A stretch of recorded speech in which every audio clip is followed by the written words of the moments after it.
In quel tempo, poiché il popolo era in attesa e tutti riguardo a Giovanni si domandavano in cuor loro se non fosse lui il Cristo, Giovanni rispose a tutti dicendo: Io vi battezzo con acqua, ma viene colui che è più forte di me, a cui non sono degno di slegare i lacci dei sandali.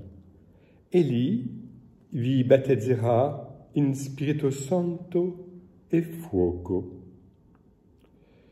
Ed ecco, mentre tutto il popolo veniva battezzato a Gesù, ricevuto anche lui il battesimo. Stava in preghiera. Il cielo si aprì e discese sopra di lui lo Spirito Santo in forma corporea, come una colomba. E venne una voce dal cielo: Tu sei il figlio mio, l'amato, in te ho posto il mio compiacimento. Parola del Signore. Lode a te, o Cristo. Benvenuti a tutti e anche quelli che con la rete hanno la possibilità di seguire questa omelia, penso ai viadanti di Maria. Oggi è un'occasione forte per noi, d'oro, per sviluppare dentro di noi il senso della grazia del battesimo. Perché il battesimo di Gesù ci apre a una realtà, la nostra realtà. Siamo nati realmente, una seconda nascita attraverso il battesimo. Abbiamo fatto la scelta di seguire Gesù.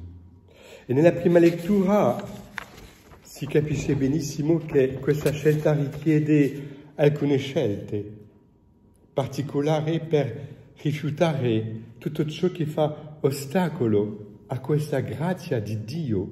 La nostra grazia è una grazia divina. Abbiamo ricevuto nel battesimo qualche cosa di divino, non si può esprimere la forza di questa grazia. Partendo del nostro battesimo, la grazia si sviluppa e fa di tutti noi una realtà divina, propria divina, la divinizzazione della nostra vita in vista della vita eterna. E la parola chiave l'abbiamo ricevuto con la lettera di San Paolo Apostolo a Tito.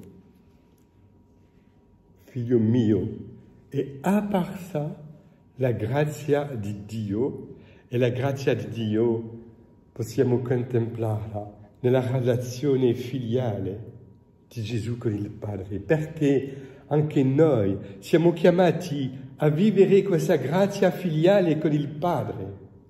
Il fulcro, il centro della nostra vita spirituale, essere figli adottivi nel Figlio unico, l'amato.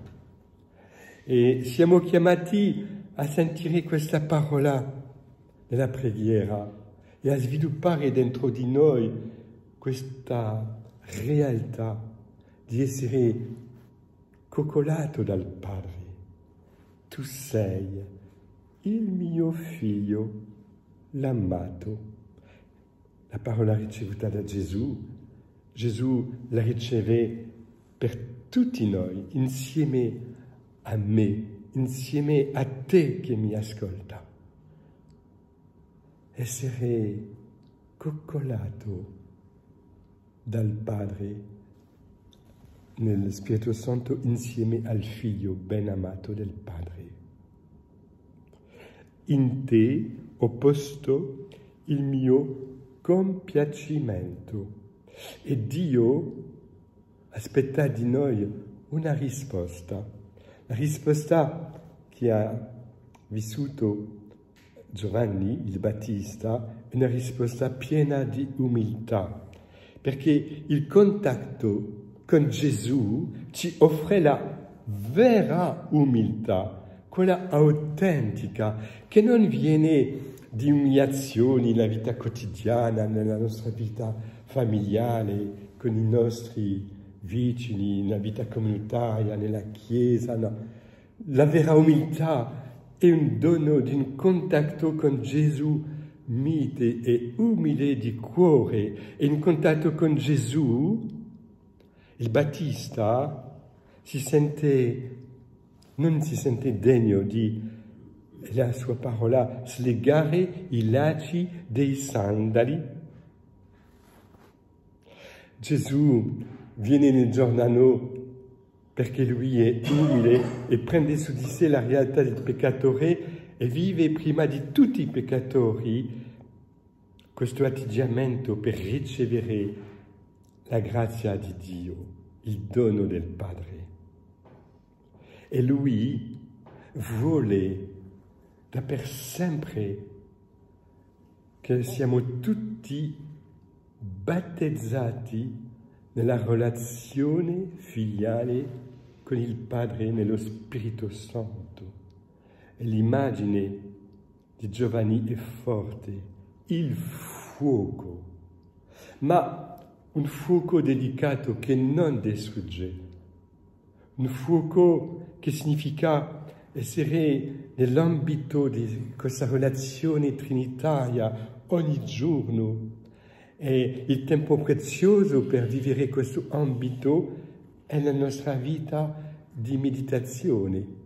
Dobbiamo prendere ogni giorno un tempo per lasciare tutto, essere in presenza del Signore e offrire a Dio la possibilità di sviluppare dentro di noi questo incontro nel segreto del cuore. È tanto difficile, perché non siamo, con le nostre facoltà, abituati a vivere questo incontro nel silenzio del cuore. Però è una vera missione, perché la qualità dei nostri impegni, della nostra vita quotidiana, del nostro compito, e la fecondità dipende di questa qualità di sviluppo della grazia dentro di noi.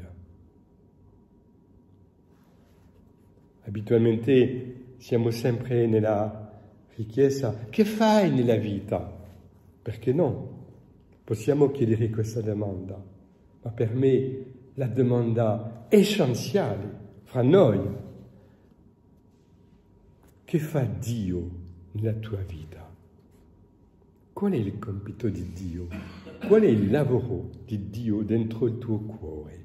Ogni serata possiamo chiederci: abbiamo lasciato Dio lavorare il nostro cuore di tal modo che stasera siamo un po' più nella somiglianza con il Figlio? La Vergine Maria ci aiuta a rientrare dentro la grazia, a sviluppare questa grazia ricevuta al battesimo, perché siamo nati realmente nel battesimo, è una vera nascita. E tutta la nostra strutturazione interiore aspettava la grazia del battesimo per poter vivere dallo Spirito Santo, dallo Spirito di Dio, essere una realtà sola, una cosa sola con il Figlio per la gloria di Dio Padre. La Vergine Maria ci aiuta a vivere questo dono della grazia, protegge il nostro cammino. Vorrei dire non solamente ogni giorno, non solamente ogni ora, ma in ogni respiro Maria ci aiuta a glorificare Dio nella nostra vita di grazia. Signore, grazie per la tua scelta di vivere al posto mio questo battesimo nel Giordano. Più tardi vivrai un altro battesimo sulla croce, fino a rientrare negli inferni della terra, ma tu risusciti dai morti e tu ci offri lo Spirito Santo.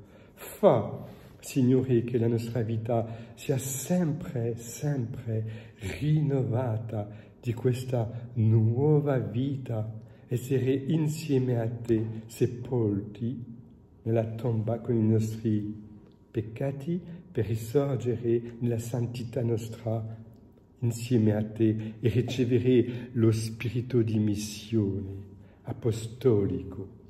Amen.